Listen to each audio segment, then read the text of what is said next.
विधानसभा निवडणुकीआधी महायुती सरकारनं लाडक्या बहिणींना 1500 रुपयांऐवजी 2100 रुपये देण्यात येतील असं आश्वासन दिलं होतं। मात्र आता सत्ताधाऱ्यांचा सूर बदलताना दिसतोय। लाडक्या बहिणींना 2100 रुपयांसाठी आता पुढील लोकसभा आणि विधानसभा निवडणुका लागण्याची वाट पाहावी लागणार आहे।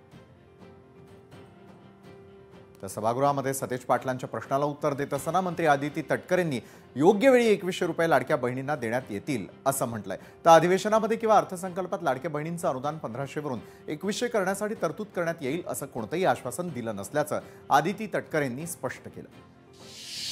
2100च्या संदर्भातला आपण त्या निमित्ताने उल्लेख केला। राज्याचे मुख्यमंत्री देवेंद्रजी फडणवीस साहेबांनी येत्या अधिवेशनाच्या कालावधीमध्ये किंवा अर्थसंकल्पामध्ये आपण 2100 घोषित करू अशा पद्धतीचं कुठेही त्या ठिकाणी वक्तव्य हे केलेलं नाही। राज्याची संबंध एखादी योजना ज्या वेळेला आपण जाहीर करत असतो त्यावेळेला ती योजना जाहीर करत असताना इतर 100% देणार ना।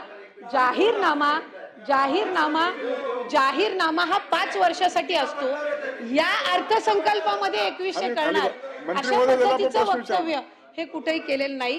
5 वर्षासाठी हा जाहीरनामा जाहीर केला जातो आणि योग्य पद्धतीने त्या संदर्भातलाही प्रस्ताव विभाग म्हणून ज्या वेळेला शासन असेल, मुख्यमंत्री महोदय, दोन्ही उपमुख्यमंत्री महोदय, मंत्रिमंडळ ज्या वेळेला त्या संदर्भातलं सूचित करेल, निर्णय करेल, त्यावेळेला विभाग म्हणून आम्ही तशा पद्धतीचा प्रस्ताव जो आहे हा शासनासमोर ठेवण्यात येईल।